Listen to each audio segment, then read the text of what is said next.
and aim to create a truly inclusive culture. And we're going to look at some real life examples and some of the experiences and give you a bit of an insight into me as well and my journey into this, because you're probably looking at me thinking, he looks very white. What does he know about it? But we'll try and talk a little bit through what I've been through and some of the work experience I've had and how that's contributed to some of the things which we've been trying to implement. So trying to also bring a bit of awareness how you can create equality for both employees and applicants through the process as well. And we'll try and do some links back to recruitment, but it'll be a bit of a holistic view with a look across talent. So I wanted to start by breaking down the title of this talk a little bit. So we talked about culture of equality and traditions of belonging. So let's start with culture first. So let's break it down a bit. So the sub-definition for a start is progress. So I think a few years ago, if you were to Google culture, it certainly wouldn't come up with Afro-Caribbean culture. So there's some progress there. But personally, I always loved a thesaurus as a child, and I love the beauty of being able to express the same thing in so many different ways. Helps conduct a bit of a symphony of purpose through words, and you can see some of the similar words there. So culture, we're trying to look at some of the customs and behaviours of a particular group of people or society. And with that, I guess our little group here, this diversity group, is our group of culture for the purpose of this talk. And then equality. So what does equality mean to you? Well, we know the Equality Act 2010 legally protects people from discrimination in the workplace and in wider society. Not to be confused with equity. So for me, equality is about ensuring everyone gets the same starting line, and equity is about people being given the same finishing line. So there's a bit of a distinction to make there. So I thought it'd be useful to bring that up. And you can see some similar words there as well that jump out at you around fairness, impartiality, co-equity. Obviously the opposite of it, inequality. So making sure people are aiming to have the same opportunities and rights. And then finally, belonging. This is where things become a little less specific, right? So as an employee or a member of a group, whether it's religious or cultural or otherwise, it's clear you can be in a group, but sometimes you don't choose to be in a group either. Sometimes you don't have a group or you can't place yourself either. So that's where belonging starts to become a little bit ambiguous. When you're employed, you're not always aware of the group that you're in or the group that you're joining. You can often only see that customer-facing brand or some of the Glassdoor reviews or the employer brand that a company is trying to espouse, whether or not that's accurate or otherwise. And belonging is going to be my main focus of today, as it isn't necessarily framed by law, and it's an area that can apply to everyone, including me, you, anyone else who doesn't feel or does feel like they belong to a group, whether that's covered by the Equality Act 2010 in terms of protection from discrimination, or purely because you have tattoos, long hair, or a nose piercing like me. So belonging. So I'm trying to paint a picture here for someone. If you're not part of a protected group or you feel like you belong, I'm trying to help you understand what belonging means and how I help to other people to understand it when they don't quite know what I'm talking to. So try and picture yourself in a time when you might have been to a party or in a situation where you're with new people and where you just feel like you don't fit in. So it could be anything. It could be a bar or a nightclub or a family party that you've just walked into. It's clearly not your scene. So sometimes it's because of things like the type of music you're listening to, it could be your interests. It could be that you're wearing a twatty jumper like Gary Neville, or any of the other three for that matter as well, or any other number of things that you choose as part of your personality and your lifestyle choice. And these are things that make you, you. What's your first feeling? You feel like you want to leave, right? You don't want to be in that party because you don't feel like you belong. Now imagine you feel unwelcome because of things you can't change, right? There's a few listed here, but there are many more that fall outside of what's legally termed equality, and that also includes associative discrimination as well. So that's where you could be treated unfavorably, not necessarily for anything to do with you per se, but someone you're linked to, like a partner or a family member. Again, what do you want to do? You want to get out of that party. You want to go to somewhere where you feel comfortable, where you feel safe. And while this may seem like a bit of an ultra simplified metaphor, I sometimes find it's useful to try and help people that aren't part of a protected group understand what that feeling could be like for someone that is. But for them, this is a feeling that can replicate daily or even constantly throughout the day. It's not just going to one party. So now, imagine that you're stuck there. You aren't just a party goer now. You've got to sit with these people in that room, behind that desk, or on 8 hours of Zoom calls, as we are now, from 9 a.m. till 5 or later, Monday, Tuesday, Wednesday, all day, every day of the week. That's what it's like to work somewhere where you don't feel like you belong. There's this lady coming up now is Verna Myers. And she has a really interesting quote that my sister shared with me today, actually, which is really poignant. And it helps break it down even further. Diversity is being invited to the party. Inclusion is being invited to dance. Belonging is like being able to dance like nobody's watching. And I thought that was really a nice way of encapsulating those three terms. Simplified, yes, but a nice way in a sentence. She's got a great laugh too. Cool, so I briefly mentioned the Equality Act, and some of the characteristics we mentioned are protected by the Equality Act in the workplace. And forgive me if I'm saying things you already know, but I have to assume that, that we've got people in the audience that don't, right? So the public sector equality duty goes on even further, and that came into force in 2011 in Great Britain, and that helps public bodies to consider all individuals when carrying out their day-to-day work. So in shaping policy and delivering services, and in relation to their own employees too. If you're not familiar with the Macpherson report that was published in July 1997, that came out 4 years after the murder of Stephen Lawrence, and that report concluded that the investigation into the killing had been marred by a combination of professional incompetence, institutional racism, and a failure of leadership.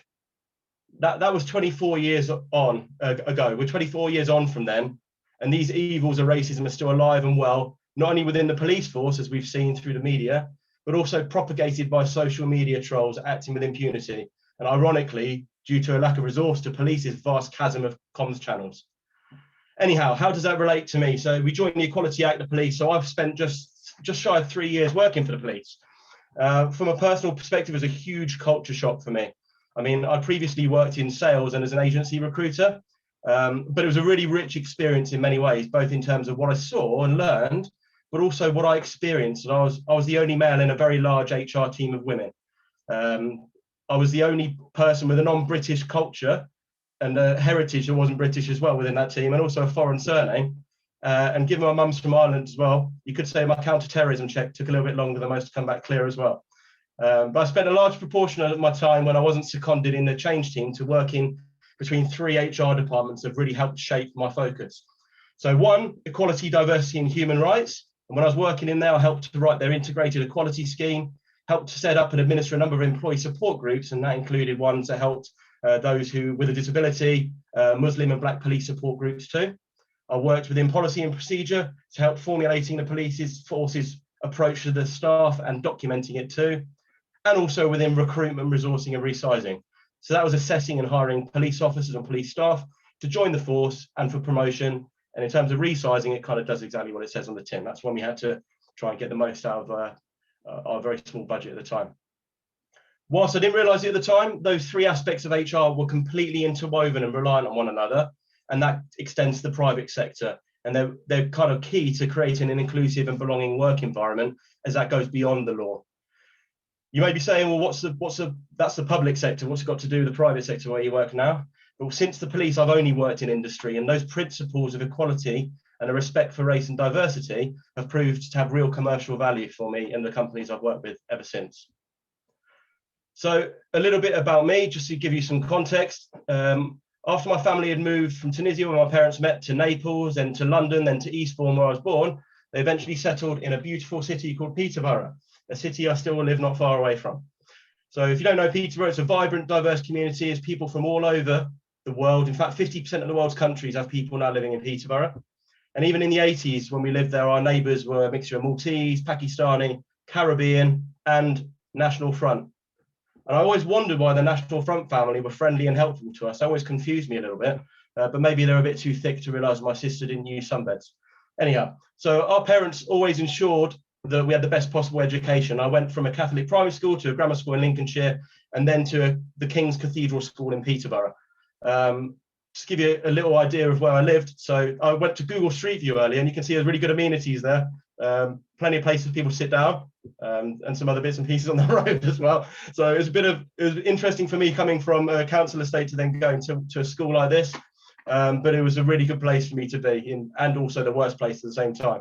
So we had some notable alumni like Andy Bell from Erasure, Pete Boiso, who was the founder of Pizza Express, who first brought pizza and Peroni to the UK. So he's a personal hero of mine for that reason.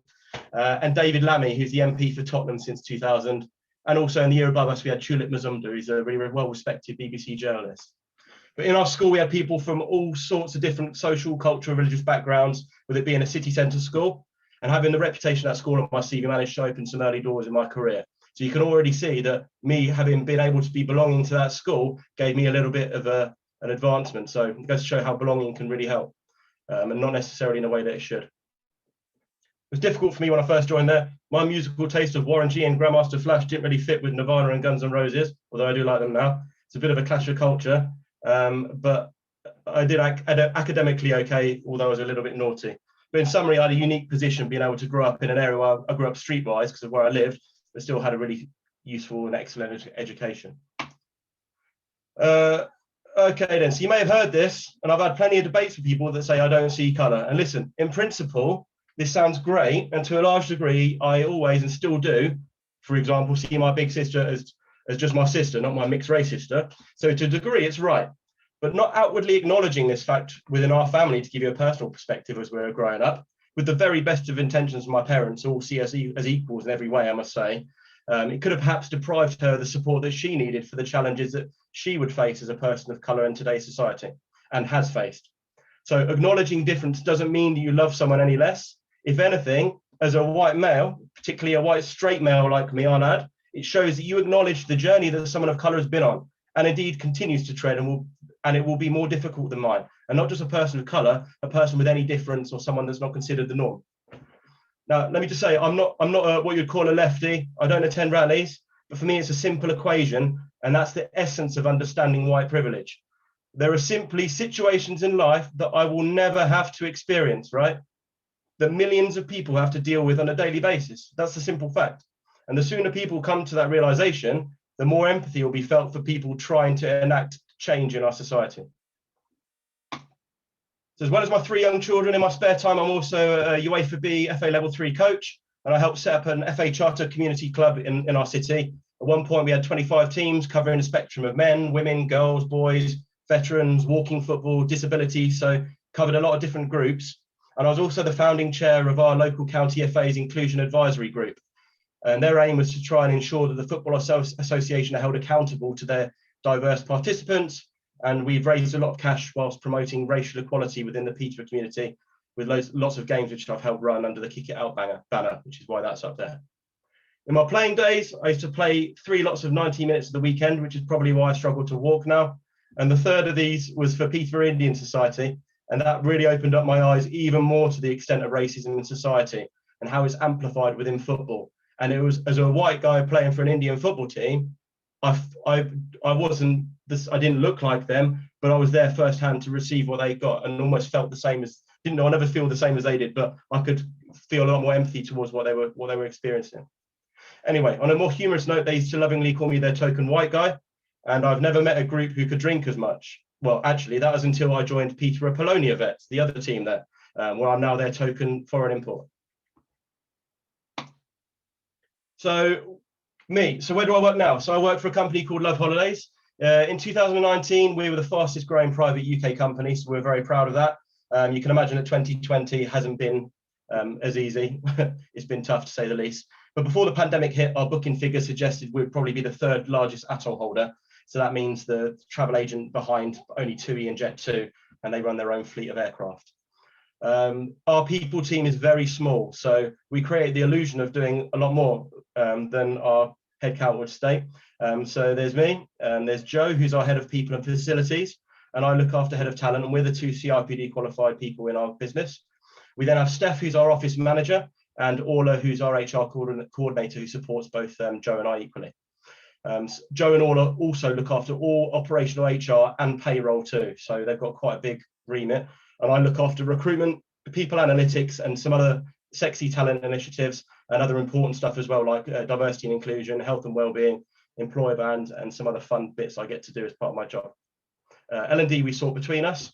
And what does it mean that there's only 3 of us? Well, we design and monitor rather than deliver. So we create processes, material, set up tools, and provide trusted advice to managers to help them deliver their people processes. So what can you do working within talent or advising a talent function? So put simply, the talent function controls the makeup of a business by directing its hiring strategy. And why does a company have to be diverse is another question. Well, there's no legal obligation for a private company to do so as such. However, there are marginally more women in the UK for starters, but women only occupy 34.5% of board roles in the FTSE 100. Also, according to 2011 census, 80.5% of Britain's population are white British, or if you flip it around, let's say that 1 in 5 people in the UK are not white British. And in London, where Loveholidays is based, non-white British people are in the majority at just over 55%. So what does that even mean? Well, it means that if your company isn't reflected society, people are going to start to ask questions about your business. When you hire people from underrepresented groups as well, and they're in a minority, they may not feel like they belong in your business. And whilst we have cultural, religious, and global diversity in Loveholidays, we are very conscious we're very male heavy in our senior roles. And I think acknowledging this is the first step and the hardest one for many businesses to admit. So next is, how do you overcome that? So as well as a number of positive action initiatives, such as where you can advertise, or other measures like dedicating training to certain groups in a business to help them push them towards promotion, or offering a role to a person from an underrepresented group if there are, for example, 2 candidates assessed that are of equal merit, there are other options as well you can use. So recruitment agencies can also really help by helping you approach certain groups within their database and encouraging them to apply, and also being able to put over some of the message verbally with their captive audience that you can't always do when you're trying to put it out through your website. And it's more credible when someone says it to you directly. Also, they can help you, and they can attend events to promote your business on your behalf that are specifically targeted at underrepresented groups. And you as a business, if you've got that resource, you can do that too. So you might often hear these questions, or you might ever hear people from your business saying this. So it's not our job. We shouldn't be doing that. We're a private business. We don't really need to be getting involved in this kind of stuff. It's wishy-washy. It's fluffy. What does it give you what does it contribute to the bottom line? How does it contribute to the business? Well, yeah, it does, right? So we've mentioned about the importance of feeling like you belong in a workplace, and there are hard figures about that link between feeling of belonging, employee engagement, and then the financial rewards that business can experience. So in a recent Harvard Business Review study they conducted, they showed that high levels of belonging were linked to an increase in job performance, a fall in turnover, a reduction in sick days, and other savings the business can make. Employees with higher workplace belonging also showed a far stronger willingness to recommend their company to others. And everyone knows that free recruitment's the best recruitment, right? And those who felt they belonged also received double the raises and 18 times more promotions. The same source, Harvard Business Review, they also conducted a series of social experiments as well. And they proved the feeling of exclusion will cause a group of members to give less effort to their team. So if your business isn't supportive of what you think is right, then perhaps think about presenting the benefits in a way that corresponds with their priorities. Are attrition levels high? Is productivity down? Are there high levels of sickness? And if that still falls on deaf ears, then consider long and hard about whether you're aligned with your business priorities when it comes to their people. And if you're not, and they're not, then perhaps consider having a fresh start. Cool. So what can you do? Am I talking about a credible tone, voice, story here? So when you go to market, you need to tell people what it's actually like and don't bullshit. Be transparent about your business and make sure that what you're saying is true and that you're not just virtue signaling. And that's something I'll mention a few times in this presentation around virtue signaling, because you need to do something not because you think it looks good, but because you genuinely believe it and you extol those virtues as a business. For example, the tone that we use when we're speaking on our careers site reflects how we speak at work. So it's polite but informal, and it also happens to be how we present ourselves on a commercial side to our customers too. Share links to your Glassdoor on your careers site and become accountable for the reviews that are in there. If it's shit, then do something about it. If it reflects your business, and if you take some time to dig deeper through some of the reviews, you may spot some worrying trends in there. You may get the odd customer trolling you or someone that's simply peed off at being fired, but always respond and use the comments there to improve and to show how you are as a business. I'll give you an example. We had one review questioning our diversity, and that kind of struck home with me personally because it's an area that comes under me. And whilst I didn't necessarily agree with some of the facts they'd put, because they were wrong, it did highlight that we no longer have people that are passing in the corridor anymore. So how are they going to see what our diversity looks like? Any hires from the past 12 months may have only seen faces in their team, and then within our company, all hands every month, which for us is a lot of white blokes. And we've already touched on that area earlier, and I'll repeat it again to reinforce we need to change that, but we can only do so when we grow again or if somebody leaves, but it's front of mind for us. It's not just about tokenism either. Okay, in order to drive belonging in the work environment, in this case, in the workplace, it needs to be set up to be a diverse and inclusive place, as we said. We talked about how diversity in a workplace is the mix of different people at a company, but inclusion deals with whether or not people feel that sense of belonging. I won't play the video because I'm taking quite a long time actually looking at the time. But if you want to go onto our website, you'll see we've got one of our junior coders, Evelina, there talking a little bit about what it's like to code at Loveholidays. Before we shared Simon and Himaya's profiles on our career site, we had an open discussion about why them. I wanted to be sure that they knew that first and foremost, we wanted to share some tech profiles, because after all, it's the area we'd historically struggled to recruit to. But also we wanted to know that if a person of colour or a female had qualms about whether they could picture themselves at Loveholidays, the seeing a face familiar to theirs could allay some of those worries. However, if we were constantly asking them to do talks or use them across a swathe of material, they would feel differently, and rightly so. There's a really fine line between what I mentioned about virtue signalling to look like an inclusive workplace, but you have to be credible with what you say. So you'll see later that Loveholidays comprises a plethora of different types of people, but we still have a challenge in terms of fostering a sense of belonging, and especially in this increasingly remote world, but it's one we're really trying hard to solve, and we've had some successes already. So what can you do? Continued. So gender bias in job ads. So the job ad that we put through this decoder, which is gender-decoder.mapfield.com, which is a bit of a mouthful, but I can share that afterwards, or I think, Norsh, you've got it as well, haven't you? You can share the link. And that's a really good tool that you can chuck some of your job ads into there, and it'll let you know whether it's masculine, feminine, or neutral. And what's interesting for this is that this is one of our most technical job roles, and it's a traditionally masculine job ad, but it came through neutral. And you know what? I didn't write this job ad. This is written by one of our heads of engineering as well. So it's really pleasing to see that the type of language we're using within the business is then outwardly facing to be neutral too. And there's a little clip there about social dominance theory if you're really bored. And that just contends that institutional level mechanisms exist that reinforce and perpetuate existing group-based inequalities. So it goes to show that business is set up to be inherently biased. Fair process as well. So you need to be fair when you're screening, trying to remove bias when interviewing, and trying to use tech if it can help as well. If you feel there's bias within your business. As an example, we use an ATS called Team Tailor, and if we wanted to, you could click a button and it would take off any distinguishing factors from someone's profile. Luckily, we don't need to do that. But what we do is for each role, it seems obvious, but we aim to create a role profile, and that's created by the business, and then I check it over to make sure we're inclusive, which invariably it will be. For each role, we plan a process with the hiring managers, trying to include a number of exercises where possible, because different people shine in different scenarios. And we also ensure that our assessment centres, we are always checking to see if any candidates will require reasonable adjustments to the process. For example, they might need a little extra time on written tasks, sharing the agenda ahead of the assessment, or having information printed out, and also trying to help with other requests like coloured overlays on assessments. This is where a talent team can really come into their own and business partner closely with the hiring manager. They know the type of person they need and can help own this process with your overview. So it's especially important in volume recruitment like customer services, and in niche areas like software engineering and data science too. So always ask yourself the question, is the assessment centre or interview an honest and authentic way of evaluating that person or a person's ability to succeed in the role?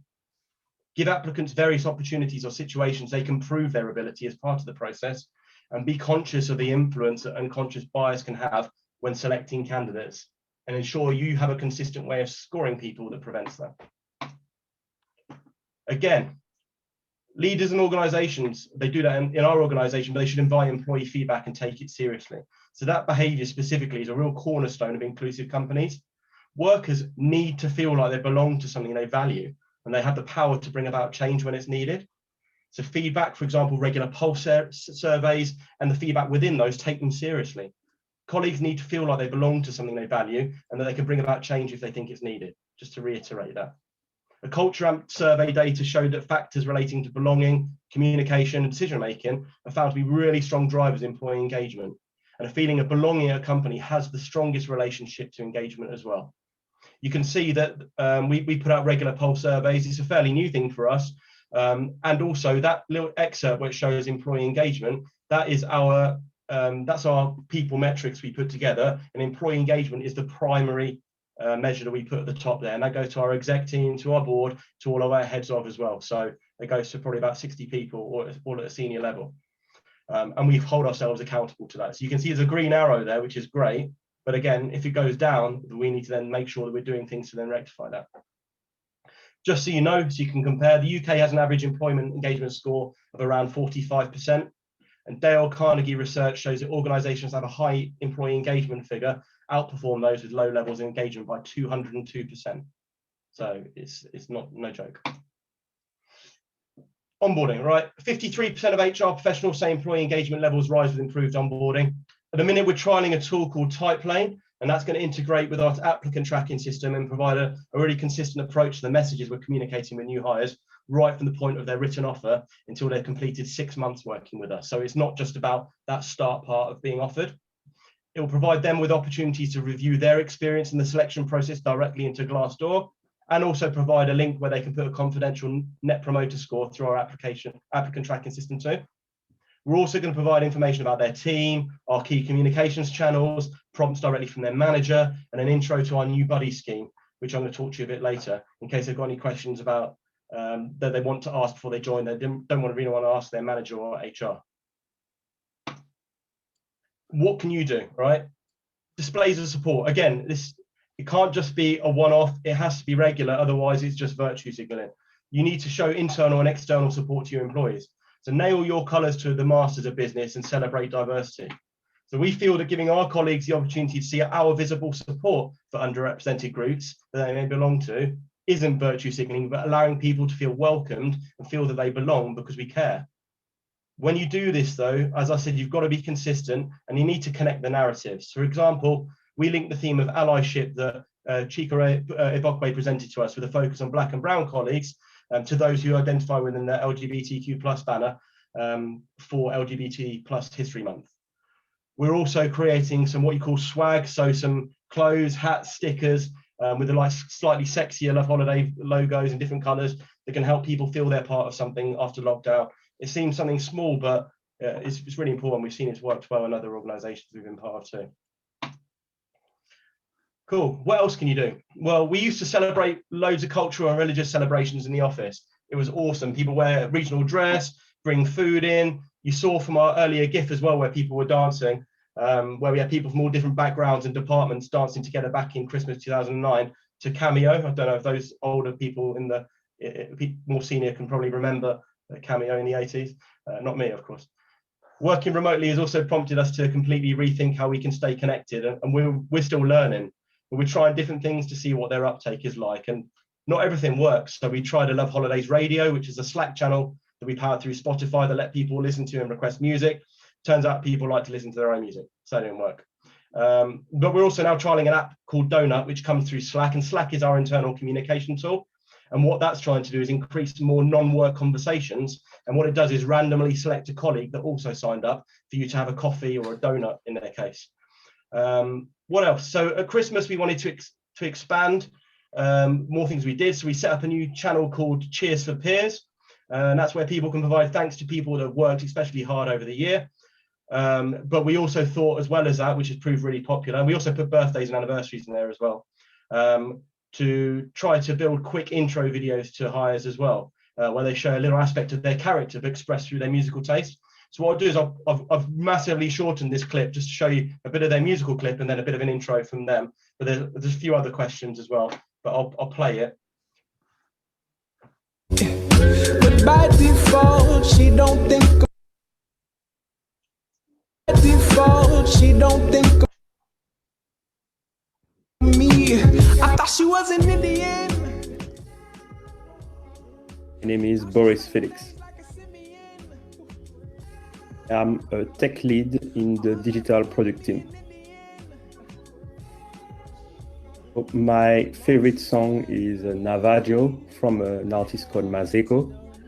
And it's because it's probably the best concert I've been to since I'm in London.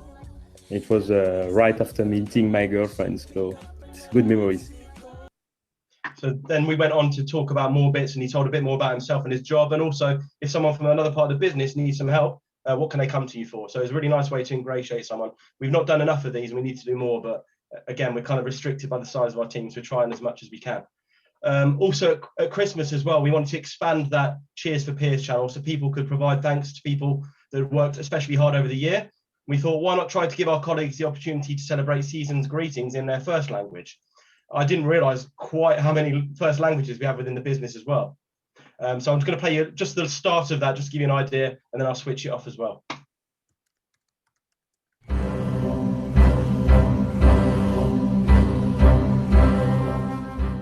எல்லாவருக்கும் நத்தார் வாழ்த்துக்கள்.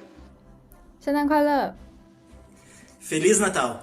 Su šventom kalėdom ir naujaisiais metais.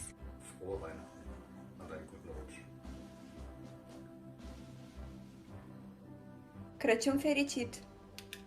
Assalamu alaikum, सबको Christmas और नए साल की मुबारक. Joyeux Noël.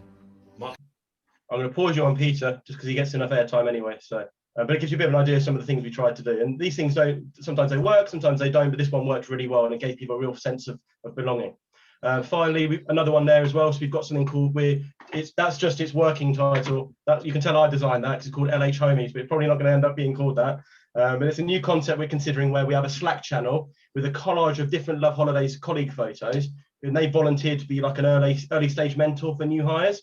So not really for questions about their day to day, but things like what are the best Slack channels? Where can I get a halal lunch near the office? Where can I pray? What's it like to be a black woman in Loveholidays? Can I show tattoos at work when I'm speaking with customers, or anything else they could be worried about? And those volunteers will then give them training in areas to help, like active listening and other comms skills that will really enrich their CV as a thank you for doing that. But also what it means is that person who's a new starter can pick on a photo that they feel they can then correspond with if they feel that's easier for them, rather than us assigning them someone.